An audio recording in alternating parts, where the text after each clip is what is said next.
You live in Delhi, and I saw one project on your website where you've captured, like you've taken pictures, same time, different days. So how do you make sense of something like the Delhi pollution and what do you do with that data? Like what were you trying to communicate with that project? I think if you have worked in a newsroom, for people those who have worked in a newsroom, that feeling every year, October, November will come and you have to do one pollution story. Like you have to do it. You can't not do it. So it's a story that's been done to death. And I wouldn't say my story also changed a thing. Nothing changes. That's sad that nothing changes. Nothing changes, but it's a mesh to solve. And now it's not just Delhi, it's all cities in India.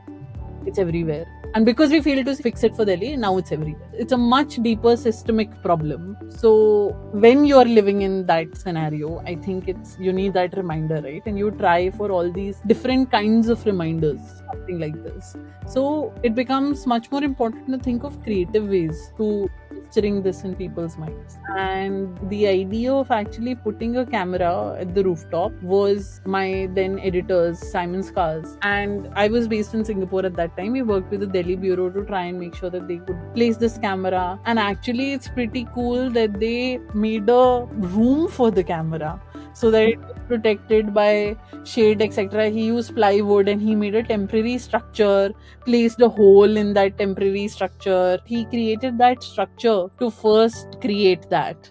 And then click the picture of the skyline every hour. And that's how the project came about.